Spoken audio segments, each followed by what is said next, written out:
right, guys, welcome back to the Pocket Mads channel, and welcome back to Meta Monday, the weekly series where we analyze the Pokemon Pocket metagame and keep you guys up to date on everything going on in the competitive world of Pokemon Pocket. This past weekend was PMPT number 33, a very special tournament because it was the first PMPT tournament of this new season, ever since Paradox Drive released. And the results are interesting. I think that this set in particular has a lot of very interesting cards, and I think some people were definitely curious on how the metagame would be changed, you know, what new decks would be kind of influenced by some of these new cards that released, because some of these cards are very, very strong and seemingly fit very well into some, I guess, already relevant archetypes. So we're going to take a look at the standings, but before we do that, guys, you got to go register for PMPT number 34.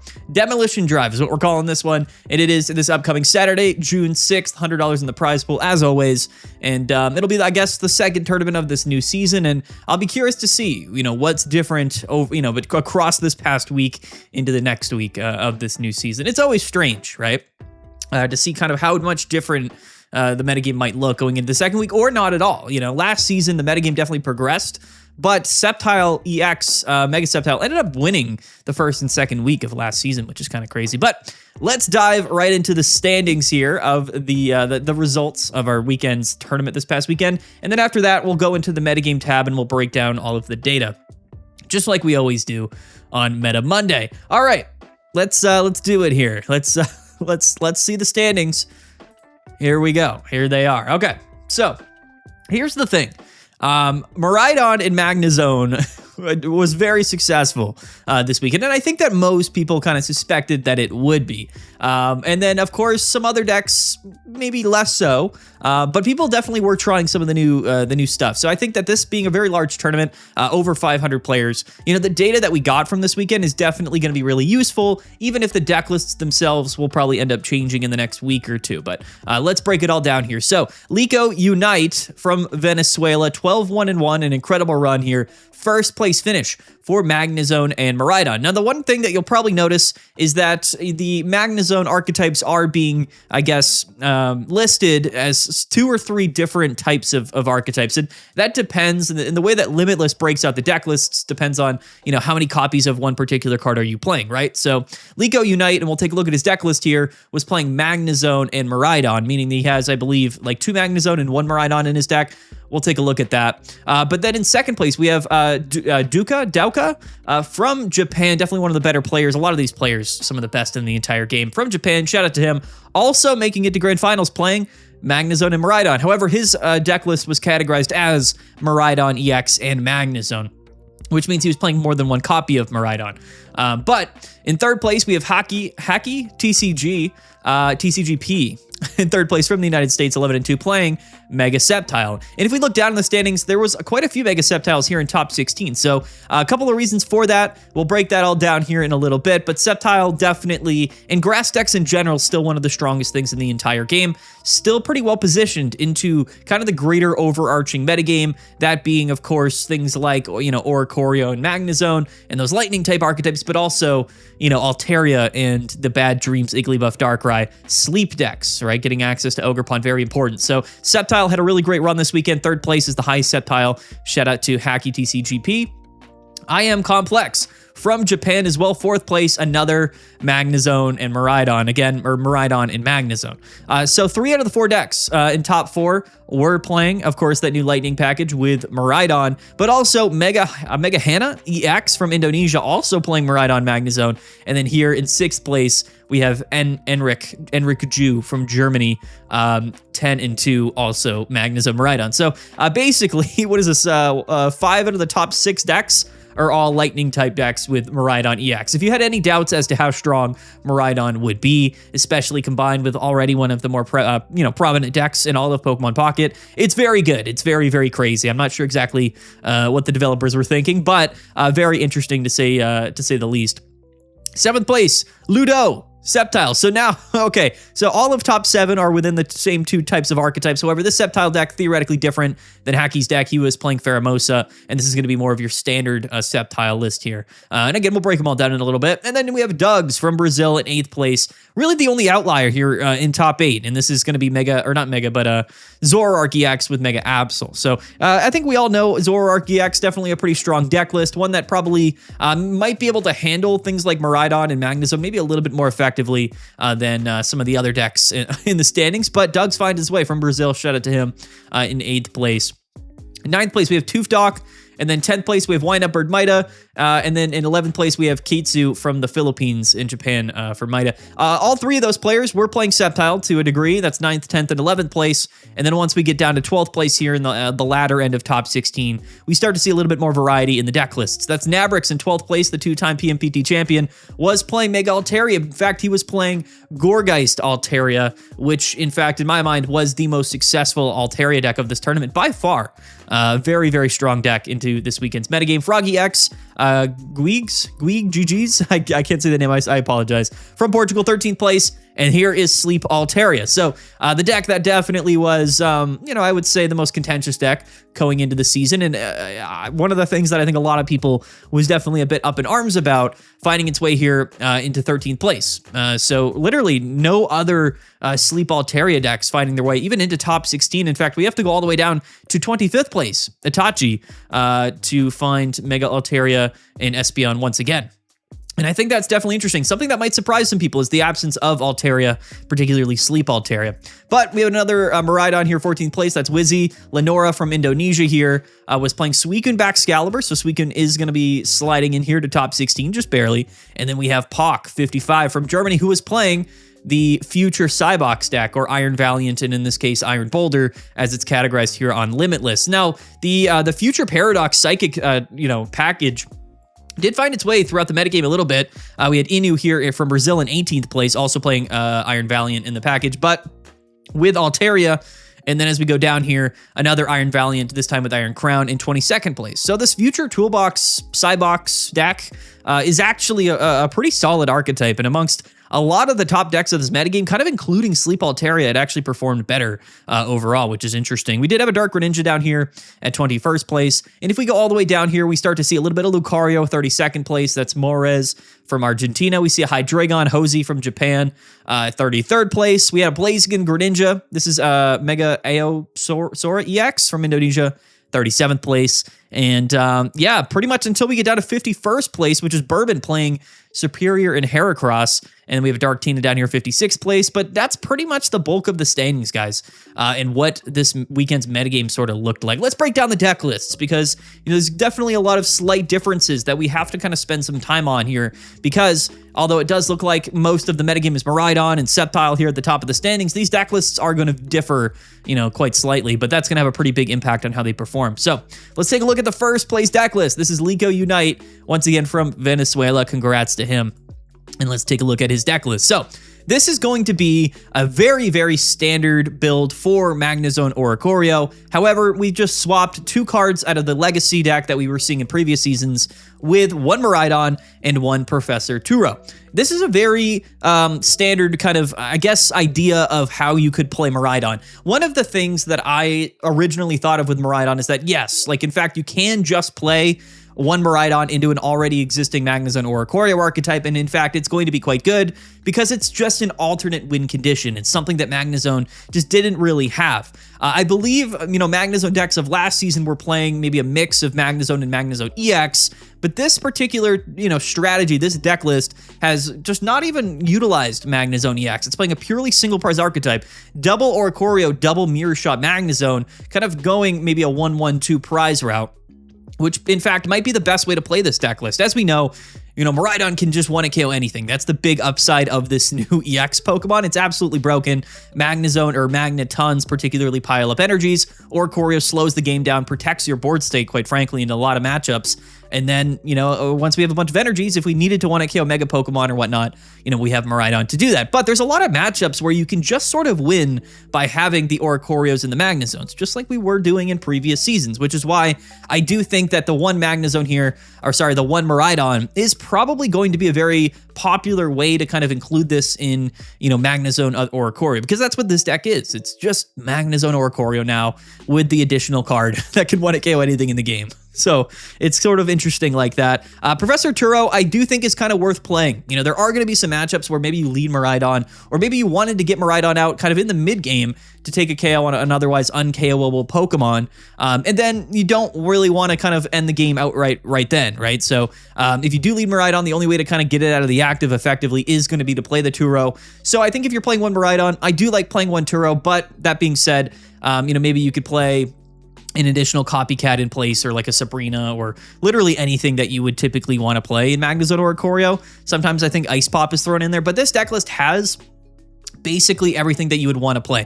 We have one giant cape, so maybe you want to play double cape. I don't know, right? But I think no matter kind of what we are replacing for the Miraidon here in the Turo, it's sort of worthwhile just because of what Miraidon can do for this deck list. And like I said, you know, those are the only 2 new cards thrown in here. So, you know, we still have Copycat, Cyrus, Lycia, Clement, and Pokemon Center Lady. These are cards that you really, really want to have in Magnezone or Oricorio. And what's nice about this list with Lico Unite's deck here is that it doesn't really feel like it's making, you know, a massive compromise in terms of, you know, cutting cards that otherwise are really useful to Magnezone or Oricorio. So that's the first place deck list, a very, very strong deck. But let's take a look at Duka's deck here, or Dauka. Again, I really apologize if I pronounced the name wrong. From Japan, 11-3, grand final, second place. Let's take a look at his deck and see what's different here, because some things are definitely different. So right off the bat, we're noticing double Miraidon and double Turo. Still no Magnezone EX here, but what he has cut from a Pokemon count perspective is he's playing only one Magnezone and only one Oricorio. So this is a deck list that is much more built around Miraidon and just sort of utilizing Miraidon not only as sort of a one-hit wonder game-ending attacker, but a Pokemon that can actually carry the deck throughout most of the game. And we do that by playing double Turo. So the cool thing about Miraidon, as opposed to things like Koraidon, is that you can just sort of scoop it up and put it back in your hand. And that's really, really strong, especially in matchups where your opponent isn't able to attack you for 140 damage. And even if they maybe are, it's just nice to sort of be able to get that Pokemon off the board. Let's say you do lead Miraidon. Well, that's fine. You can scoop it up with Turo. But let's say you go into a Miraidon, you hit for big damage, and then you don't want to get KO'd on the following turn. Well, you can go ahead and just bench a second Miraidon, which will swap places with the other Miraidon, take all of its energies, and now you have another full HP Miraidon, and you can just use Professor Turo to kind of pick up the one that was on your bench, right, that you had utilized prior. So certainly some strategies are going to be very, very, I guess, more useful in other matchups, right? And I think we saw that in Grand Finals. Having just sort of 2 Miraidon and 1 Magnezone wasn't actually better in that head-to-head matchup because the other deck was playing multiple Oricorio. So the only Pokemon in our deck to deal with our opponent's Oricorio was Magnezone. But if our one Magnezone kind of gets KO'd by Miraidon, then all of a sudden, you know, your opponent kind of has better positioning in that head-to-head matchup, right? So that's sort of the one unique aspect of having double Oricorio, double Magnezone, is that you're a little bit better into other, you know, decks that, you know, that don't have as many Oricorios in them, you know? So it's sort of, that was an interesting thing to note in Grand Finals. But Miraidon is very, very strong. So, you know, we definitely can make a case that double Miraidon, double Turo is still very, very good. I just don't know exactly whether or not playing one Magnezone with double Magneton is like kind of the correct choice here, right? Like, I don't know what else. Maybe he is playing one Sabrina, one Cyrus, and, you know, the Lico's deck that got first place wasn't playing the Sabrina. So, you know, maybe in a deck like this, even if you just cut the one Sabrina and you still play double Magnezone, then maybe that matchup isn't effectively as bad, you know, into a double Oricorio matchup, right? So small changes can really change the outcome of certain matchups, right? One Magnezone is definitely a little bit scary. You know, considering if the Magnezone goes down, we just don't really have a way to utilize the other Magneton, and it's only hitting for 60, right? We'd rather have just, you know, even one of the old Magneton or Magnezones, right, that did to 110 damage, right? Just something that can just sort of deal with an opposing Oricorio. So that was sort of the interesting interaction there in Grand Finals. But I think as time goes on, you know, both Miraidon decks are going to be very effective. As we see, in fact, there was more of the Miraidon Magnezones here at the top 8 than there was Magnezone Miraidon, right? So I think in general, Miraidon is stronger than Magnezone, but when you're going up against double Oricorio, you kind of want, you know, some additional Pokemon, right, to deal with that Oricorio. It's just sort of an interesting thing there. But anyway, those were the top 2 decks in Grand Finals. It was a Magnezone mirror match to a degree. Third place, we have Hacky TCG, TCG Pocket rather, from the United States, 11-2, top 4, Mega Sceptile. And this is going to be the Pheromosa version. You know, the Pheromosa version is still very strong. still sees a little bit of play, but as we'll see, the other Sceptile decks that I guess were more prominent there in top 16 was kind of the more popular version of Mega Sceptile. But what's really crazy about this Mega Sceptile deck is that we're not playing Ogerpon, right? And we're not playing Celebi, we're not playing Grovyle, we're not really playing anything that is specifically there to kind of tech for other matchups, right? It's a very straightforward Sceptile deck with Pheromosa, Rocky Helmets, Fragrant Forest. We do have a PCL in there for the sleep matchup, but it's not going to be that, easy to kind of win that matchup per se. But, Pheromosa plus Rocky Helmet should be able to deal with Oricorios quite well. And here we have double Research, double Copycat, double Rare Candy, 0 Pokeball in the deck. But again, you don't really need Pokeballs if you're playing Fragrant Forest. It's literally just a better Pokeball because you can use it more than once potentially. We do have an X-Speed in the deck, which I like for flexibility reasons. 1 PCL, like I said, 1 Cyrus, 1 Sabrina. So a very straightforward deck list. This does sort of remind me of like the typical way that we used to play Blaziken, which was just with like Heatmore and Rare Candy and whatnot. I think the main difference with Sceptile is that being a grass-type Pokemon is a bit better into the overall scope of the metagame. You get access to things like Leaf Cape if you were to play them, but you're also hitting those Dark-type Pokemon for weakness, which is something that the Fire-type decks just really aren't doing. There's not a lot of relevant Pokemon that are weak to Fire, where you can't, it's the opposite, right? There's a lot of relevant Pokemon weak to Grass. Sceptile also does 130, so like if your opponent can't protect from status conditions, then you're at least doing 130 instead of 120, which Mega Blaziken does. So, yeah, and I also think Pheromosa in general, any of these Pokemon, just like Hitmontop, that deal 20 and 20 are just better than Pokemon that only deal 30 to the bench. It's more damage overall, but it's also just sort of they're just better cards traditionally. But yeah, Mega Sceptile, man, it's still very, very good. Now, the interesting thing about Sceptile, because I'm going to skip down to Ludo's here, 7th place deck. This is kind of the traditional, or I guess the common way that people are playing Sceptile. But what's crazy about these 2 top Sceptile decks in the standings is that neither of them were playing Ogerpon or really had significant counter to Sleep Altaria, which, as you'll see at the end of this video, was the most played single archetype this weekend. So, and it didn't do very well, which is crazy, but we'll talk about that. So yeah, I mean, Mega Sceptile, this is, again, with Chingling, and this is what we're seeing a lot more commonly, at least towards the end of last season, with, of course, a Leaf Cape in here, sometimes 1-1 with Rocky Helmet, but instead of Rare Candy, we're just playing double Grovyle, and we're playing a 1-1 Sceptile line. We've got Celebi here to utilize Grovyle's attack. We've got Quick Growth Extract to kind of negate getting Chingling locked ourselves, and then Chingling to kind of put our opponent into Chingling lock. So this is a deck that was very, very strong last season, and was definitely one of the better decks towards the end of last season. One Lily instead of PCL as well. 1 Cyrus, no Sabrina. And no Pheromosa either. So again, just a very, very strong deck. I think Sceptile is super good. But let's take a look here at Tooftoc's deck, because this is going to be an example where they are playing 1 Ogerpon, but everything else about the deck is kind of virtually the same, playing an Erica instead of a Lily, and then we're playing 1 less Copycat, and we're playing 1 Teal Mask Ogerpon. So, it's interesting. I think that the amount of grass-type decks in the metagame, as well as Miraidon, being able to kind of deal with Sleep pretty well, was actually a pretty good meta call, right? That's the other thing to mention about this like double Miraidon deck. And let's actually take a look at I Am Complex's deck in 4th place here.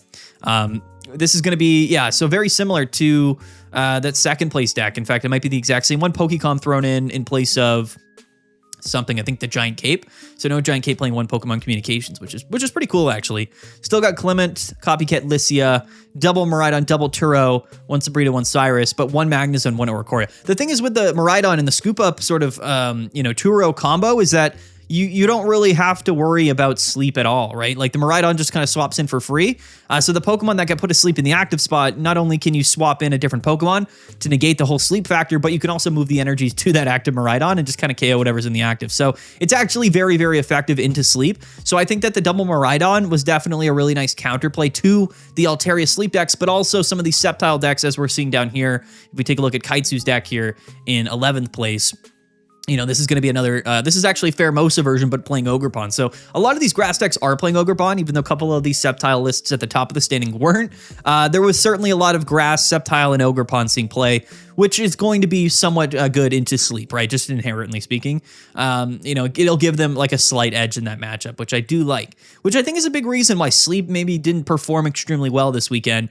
When we take a look at the metagame data, you'll see like not only was it high up in the standings, but its performance overall this weekend really wasn't great. And I just think that's because a lot of the other decks that people were playing actually just are quite good into sleep, and it's just as simple as that. But let's take a look at Doug's deck here in 8th place, Zoroark. And I don't know if this is going to be too crazy. I do see a Roaring Moon thrown in here, which is pretty cool. So no Sabrina, but a Roaring Moon. Now, I kind of made the case that I genuinely think that playing Sabrina in your deck is probably just better than Roaring Moon, because if you start with it, then you just never have that Sabrina effect available. But I mean, at least with Bombardier, it does have a retreat cost of 1.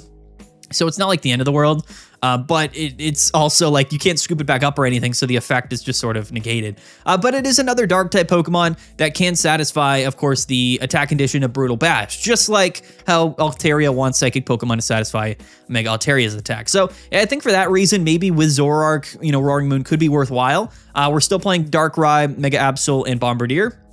And in general, this is definitely one of the best, decks in the game. It's consistent, it's right in your face, it's aggressive. I really like Mega Zoroark, and to be honest, it kind of feels like it's replacing Hydreigon in terms of that popular Dark-type deck of the metagame, but, as we saw in the standings, a ton of Grass-type decks, tons of Sceptile in the metagame, which, this deck is basically entirely weak to Grass, which, again, is one of the reasons why Sceptile was such an important inclusion to the metagame when we got it, because, it's just strong into some of those really dominant, really strong Dark-type decks. But one Lucky Ice Pop thrown in here, 1 Cape, double helmet, and we even have a Pokemon Center Lady thrown in as well. So, you know what? It's a really good deck list still. I don't know. I'm a little surprised that a Zoroark found its way into top 8 with how much Grass was seeing play, but, listen, it's still very, very strong, so we got to respect it.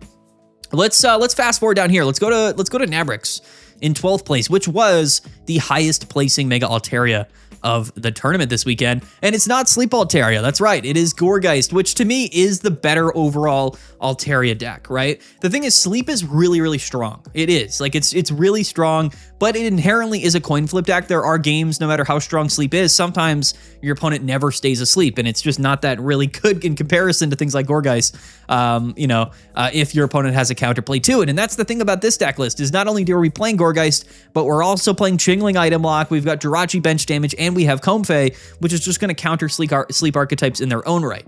So I think that Mega Altaria can really hold its own into most decks, but you just have to play the right package around it. Into basically everything else in the metagame, whether that's Miraidon and Orc, and this is another thing, this is an Altaria deck that does very, very well into Oricorio because of Gourgeist. I just think that this is, and has been for a very long time, the best way to play Altaria. It's just not necessarily the mainstream deck everyone wants to play Igglybuff Darkrai, but trust me, this was by far the best performing Altaria deck of the weekend, and I think moving forward, if you want to win tournaments, unless the sleep counterplay completely stops existing, which I don't think it will because of Miraidon, I think that this moving forward is going to be your best bet for Altaria, or even the future Cybox version, which we'll take a look at as well. But Gourgeist, super, super good. It's just a really good Pokemon. 110 HP, 70 damage for 1 energy, boosts that up with Training Arena. Just a lot of consistency in the deck. We also have Jirachi for good damage, Chingling, Item Lock, and Mega Altaria in the back end. It's just a great deck. It's just a really, really good deck. And also, one thing that you'll notice about the standings is that fighting wasn't very popular, mostly because Altaria and Psychic decks saw a lot of play. But at the same time, I just don't really think that people know exactly what to do with fighting at the moment. We'll talk about that in a little bit. But yeah, fighting is definitely in a weird position, I think, because of how many people were playing the new Sleep and Altaria and whatnot. But also, Koraidon just doesn't really fit very well into the previously existing fighting type, deck lists, just like Miraidon does with Magnezone. Koraidon doesn't really do the same thing. I think you're supposed to be building and playing Koraidon differently than how we're doing it with Miraidon. So might take some time to figure that out. But anyway, 13th place. This is going to be Froggy X, Guigs, or I don't know, from Portugal, I'm sorry. And this is Sleep Altaria. So if you were curious here, this is the deck. It's the new Espeon, double boosted Evolution Eevee, double Darkrai, double Igglybuff. Like, this is the deck list. But you're definitely sort of all in on the Sleep strategy, because you will notice that this deck doesn't play the double copies of Leaf that Sleep Altaria used to play. And the reason for that, quite frankly, is because we're kind of using that deck space to just play Espeon. And, you don't really mind leading Eevee, right? Because not only is it boosted evolution and Espeon has an attack cost of 1, but it's just a really useful Pokemon early in the game anyway. So, if we do lead Eevee, then that's fine. You know what I mean? The only real reason you played the Leaf was because of Darkrai. And we're just playing more basics. We're playing 8 total basic Pokemon, so the odds of you actually having to lead a Darkrai is pretty low. So you just don't really need Leaf. in the deck list. But yeah, I mean, it's a strong deck, particularly into fighting decks that are weak to Psychic, because not only do we have the whole sleep stuff with Mega Altaria being able to hit for 150 with weakness, but now you have Espeon, which can hit you for 40 plus 40 because of the Darkrai, but now that 40-60, so all of a sudden, for 1 energy, this Espeon is hitting like a fighting type Pokemon for 100 damage. So this deck list, as well as Gourgeist, are going to be really, really good into the fighting type archetypes that are weak to Psychic. But like I said, lots of decks were counterplaying Sleep this weekend, and I just really don't think Sleep Altaria ended up being a really strong option into this weekend, which is pretty funny considering. Anyway. Let's take a look at Lenora. This is going to be Suicune Excalibur here. Nothing crazy. We're not playing the Iron Bundle, the new Iron Bundle. We're still playing Qianpao. I think Qianpao is just better than Iron Bundle. Maybe in a metagame where like everyone is playing Protective Poncho, that's different, but it's not the case. No one plays Poncho, and no one really plays Suicune that much. It's not like the most popular deck, especially this new season. But trust me, I would rather play Qianpao than Iron Bundle in like 99% of matchups, which is unfortunate for Iron Bundle. But at the end of the day, I think Suicune is still a very, very strong deck list. And the deck list isn't any different, right? I mean, it's literally the exact same Suicune deck with Field Blower, Inflatable Bow, Double Cape.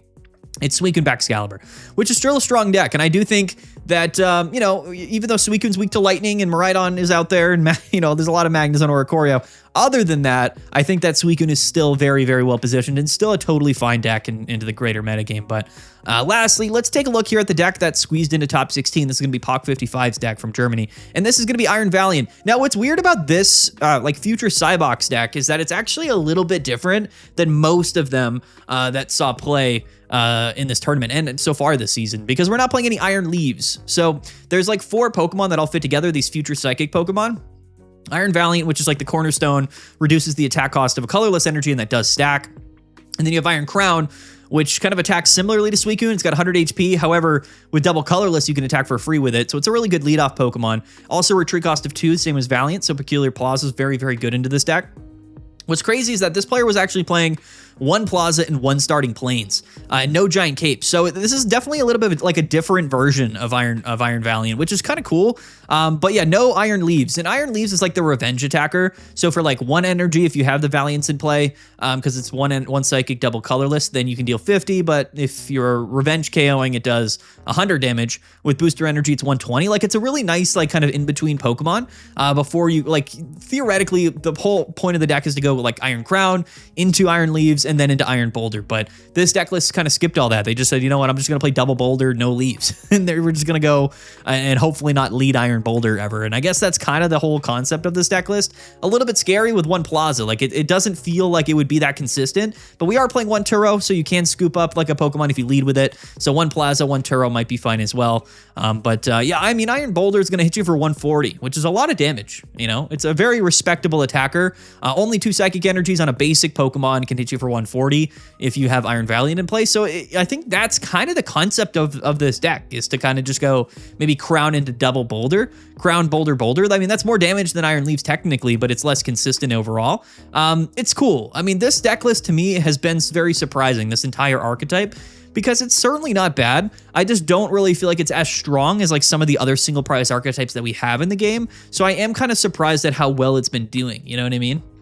Like, Hydreigon's broken, as we know, just because of what it does. But then the only other single prize archetypes that are that common are Magnezone and Oricorio, and Oricorio is like the most broken Pokemon of all time, right? So like, for this deck to be competing and kind of in the same league as some of the other single prize archetypes, like, is impressive. And even things like Magnezone or Oricorio now with Miraidon and Magnezone EX, like, really aren't purely single prize archetypes. And Hydreigon, as we know, doesn't, they play Mega Absol, so that's not a purely single prize archetype either, which kind of makes this deck even more impressive for how it's been performing over the last week or so, or, into this for kind of first week of the season. So really cool that it kind of snuck into top 16 here. I do think it has some merit. Quickly here, and this is the last deck we're going to take a look at before we look at the metagame data. This is going to be Altaria and that Future Cybox deck. So again, one of the cool things about Valiant and Crown is that, they kind of do just like, that you're able to kind of pair them together into just other decks pretty easily. It's, it's a very kind of seamless type of, kind of inclusion, especially with something like Altaria, which is so consistent and easy to pair basically anything psychic type with it. So yeah, we're playing 2 Swablu, 2 Valiant, 2 Iron Crown, and that's in double Plaza, right? So the whole concept here is that, you know, we just can kind of get into Iron Crown really early, get a Swablu down, and then we get our Valiants down, and we can just attack for free onto Iron Crown. What's weird about this deck is that we don't have like really any Pokemon that we're committing like all these extra energies to, which is kind of strange when you think about it, right? There's definitely going to be a lot of scenarios with this deck where you're kind of missing like a Pokemon that you can invest all of these extra energies to, because Iron Crown's not really going to need much.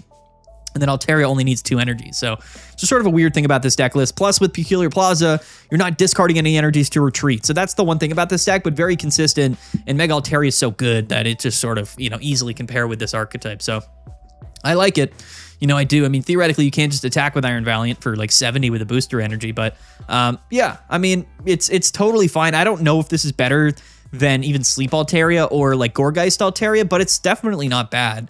You know, it kind of solves the issue that we talked about with, you know, the standard version, which doesn't really have like a big Pokemon to finish off the game with. But I guess that's sort of the design. You know, Iron Boulder kind of is that Pokemon for this deck list. But anyway, guys, that's the standings in top 16. Not a ton of variety. Some Altaria and Psychic variants down at the bottom. Of course, we did see Suicune and Baxcalibur. But yeah, for the most part, it was Magnezone and Sceptile. And the important thing to note is that the way that tournaments kind of pan out, and we'll kind of show the reflection of that here when we get into the metagame data, but like it's all about matchup spreads, right? So like the tournament goes from 500 players to like under 100 players in day 2. And then day 2 is single elimination best of 3. It's a bracket. It's a tournament bracket. So matchups are really, really important. And, you know, once you kind of get through day 1, if the majority of the tournament that made it into day 2 were the same sort of 2 or 3 decks, then it really kind of limits the opportunity for some of the other archetypes that just aren't well positioned into those few decks to do well, which is kind of why we saw what we saw here, which is that if we look at the greater day 2, and we'll just take a look at the metagame data, because it's probably going to be somewhat interesting if we take a look at it. Here is going to be the standings, or I guess the metagame for day 2. So we had 12 Sceptile and Sceptile, but we had 7 Sceptile Ogerpon, right? So that's going to be a total of 19. And if we go down here, I believe there was this one Sceptile Pheromosa player as well, right? So that's a big bulk of it. That's like almost 20 Sceptile players in day 2. Actually, Sleep Altaria was the second most played deck in day 2 with 12 people playing it. There were 7 Altaria Gourgeist, and then there was 2 Altaria Igglybuffs that just weren't playing Espeon. There was an Altaria and Mega Altaria deck here, and then 1 Iron Valiant. So Altaria was very common. So right off the bat, lots of grass and lots of Altaria. But then overwhelmingly, a lot of the other decks in day 2 were Miraidon Magnezone, right? So 10 Magnezone Miraidon, 8 Miraidon Magnezone, and then 6 just normal Magnezone with Magnezone EX. So like immediately, like that's the vast majority of day 2 were like those 3 archetypes, right? So I would say like over 60% of day 2 were like those 3 types of decks. It looks different because they're broken out, like every of those are broken out into different like categories. Like there's 3 Sceptile decks, 3 Magnezone decks, 3 Altaria decks. But if you break them down into just simply Sceptile, Altaria, and Magnezone, like that's the majority of day 2. And then if we take a look at like all of the other decks that kind of squeezed in, right? Like 6 different Future Box decks here, which is a decent portion. Couple Zoroarks, couple Blazekins, couple Suicunes, and then all of the one-of decks, right? Like a Chandelure player made it. A couple of one-of fighting decks made it. A couple of, you know, fire decks made it. Hydreigon, things like that. So like the opportunity for some of these one-of archetypes to make it all the way into the standings is so little, because you have to go through the gauntlet of Magnezone, Altaria, and Sceptile. So just like, you know, fundamentally speaking from a data perspective, it's way more likely that one of those 3 big archetypes just, you know, populates the high up in the standings, which is, you know, what kind of happened, you know, when you look at it. Like the majority of all these decks are just, you know, Magnezone, Sceptile, and Altaria, because that was the majority of decks in day 2. But that's definitely kind of the early dominant performance of this early season. But let's take a look at the greater tournament metagame, because some of this data definitely will surprise you. Mega Altaria and Espeon was the most played single archetype, but it went 160 to 193, which I don't think people really realize, but that's kind of an abysmal record, especially for the most played deck, right? So like typically the most played deck, you know, has a higher probability of being closer to 50% because it's going to hit itself very often. But 13% of the tournament and less than 45% of the win rate. So just right off the bat, I'm not saying that Sleep Altaria isn't a good deck list, but this weekend particularly, it was just very much not a good choice. Whereas Sceptile here, 45 people played it, 8%, almost 9% of the tournament was playing this version of Sceptile, 140 to 119. That's a 50, almost a 53.5% win rate. So a lot better, just a much, much better win rate than Sleep Altaria. Magnezone Miraidon went 52%, very respectable. And then Miraidon Magnezone actually went 54.5%, 110 to 187. So it does look like Miraidon, with double Miraidon, kind of did better than not. Definitely better than not playing Miraidon, as we see here. Although these decks also might have played Miraidon. They did. So most of these decks played one Miraidon, but they also played Magnezone EX, which is interesting. So it looks like if you're playing Miraidon into Magnezone, you probably just don't want to play it alongside Magnezone EX. At least if you're going to be playing the other single prize variants, right? Which I think does also kind of make sense to me, right? Like you don't want to mix too many two prize Pokemon with too many one prize Pokemon because it's bad math. You'd rather play all one prizers and then, one, two prizer, or play just only two prizers. You know what I mean? But anyway, so yeah, Magnezone and Miraidon did very good, particularly even though this was the deck that won the tournament. Double Miraidon actually had the best win rate here at 54.5%. Zoroark, 51 to 55, so not a terrible record, but nothing to send home about. 48% win rate. Sceptile here with Ogerpon, also a really, really great performance. That makes sense with all the sleep decks that they probably hit. 64 and 48 record. And then look at this, Altaria and Gourgeist, 63 to 39. That's almost a 61% win rate. So the 18 people playing Altaria Gourgeist made the good call. That's just an incredibly strong deck. And it was just, I think, well positioned overall into this season, which is kind of crazy. Altaria has the benefit of just not having dark type Pokemon to worry, or steel type Pokemon to worry about. You know what I mean? There's not like weakness isn't a factor when you're playing Altaria, which is kind of crazy. 16 people played Hydreigon, 46 to 41. So, Hydreigon didn't struggle too much, whereas Meowscarada struggled a little bit, 21 to 24. I wonder if maybe that's because of the Magnezone Miraidon stuff. Maybe it's less well positioned into those decks. Interesting. Suicune went 26 and 25, so 50-50 record. And then, unfortunately, the fighting deck struggled massively this weekend. And this is kind of the thing I was talking about, right? Koraidon isn't a bad Pokemon. It's just, I don't think we're playing it the right way. Well, I don't know what that is yet, per se. I've been playing it with Great Tusk, and as we see, Great Tusk Koraidon went 5 and 22, which was by far the worst performance this weekend, which is just kind of sad to see, although in my experience, it's really not a bad deck. I don't know why it did so well. I think, unfortunately, with Great Tusk is that if you hit a Psychic-type matchup, you really struggle, just because kind of the biggest sort of factor of Great Tusk is its HP amount, but when you're getting hit for weakness and whatnot, that really doesn't play into a factor, so the deck just doesn't feel very good.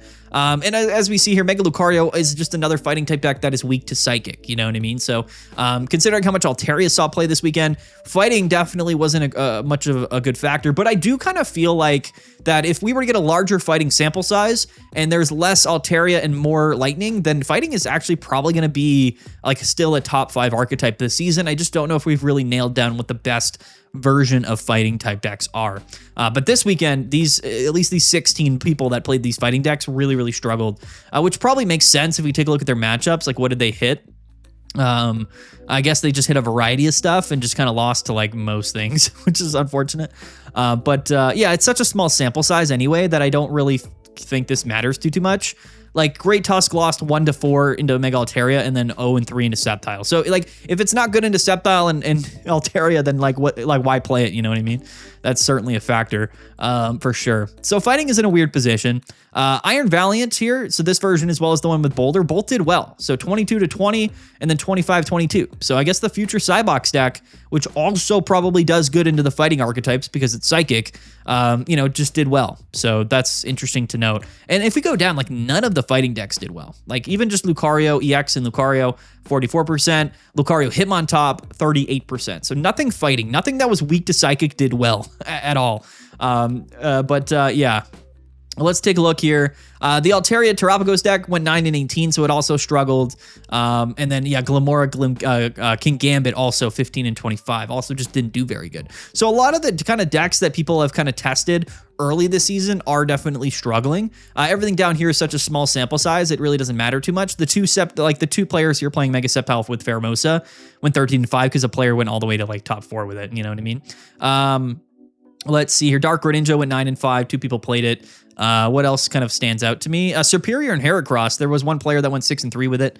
Burman, shout out to him. So Superior, I guess, because it's such a small sample, only 2 people played it. It did well. The 4 people playing Billy Bolt didn't do well. Fluttermane went 9-12. Fluttermane Greninja. So I guess that didn't do very, very good. And Fire just really is kind of non-existent in the metagame, so Fire didn't really do great anyway. I mean, there was actually a couple Blaziken Moth players that went pretty far in day one. They just kind of flamed out, no pun intended, later on. So, you know, that's it, guys. That's what's going on, at least early this season. How I interpret it, basically, I think that Sleep Altaria was definitely a bit overrated. I just think there's enough meta counters to Sleep in the metagame. It's certainly still going to be very popular, especially when Ranked comes out. Everyone's going to be playing this deck list, but in a tournament metagame where players are kind of understanding of what's popular, you can counterplay Sleep a lot more effectively than other top strategies of previous seasons. Sceptile is one of those examples. Miraidon, another one of those examples. So, you know, as we saw, a lot of people playing Sleep, but basically the decks that do well into Sleep did well this weekend. And to me, based around the total standings of Miraidon being very dominant and Sceptile also having a great performance, I don't really think a lot of people will play Sleep moving forward. And if they do play Altaria, it's going to be just the non-Sleep variant, or at least that's what they should be doing. If of course, Miraidon becomes overwhelmingly the most popular deck of the metagame, which it very well could, given the recent performances, then that's just going to change the hierarchy of the decks that see play. So I think going into next weekend, you know, this metagame tab is going to look very, very different. And because of that, the results of the tournament are going to look very, very different, right? It's just sort of, it's interesting whenever like the popular decks like that are overwhelmingly played early on in the season are just kind of, you know, they kind of miss the mark. It really sets up for a very drastic change in metagame in the second week, which is definitely what we're going to see. Going to be a lot less Sleep, a lot more Lightning decks, and for that reason, I think Fighting is going to have a very good position moving forward if we can find the correct Fighting type list, and maybe even things like Dark or Fire can maybe sneak in, or Water, you know, for that example. Maybe not Water because there's going to be a lot of Lightning, but you know, other types are going to be a bit more relevant. So, yeah. That's it, guys. That's Meta Monday. That's the season. That's my, I guess that's the summary of what happened this weekend. Trust me, things are going to change so drastically in the next few days, week or so, that the results right now aren't going to be that relevant at all, like a week from now, but it's a stepping stone, right? And that's how, you know, the metagame progresses, and that's how these seasons go. It's week by week, like very rapid progression. By the time you guys are watching this video, if it's a Tuesday or a Wednesday, things are very, very different, believe me. And I'm really excited to kind of see how different things look going into next weekend, which, by the way, you should register for PMPT number 34. Come and move the metagame forward. Come prove me wrong or prove me right. Either way is totally fine. We'll be covering the results of PMPT number 34 next Monday, a week from today. Link to register down in the description below. I'm going to get out of here, guys. Comment down below. Let me know what you guys think. I love to hear your interpretations and your opinions of the metagame and the results. It's always very interesting to me. I always read all of the comments. So anyway, let's get out of here. Peace out. Have a good one. We'll see you guys later. And yeah.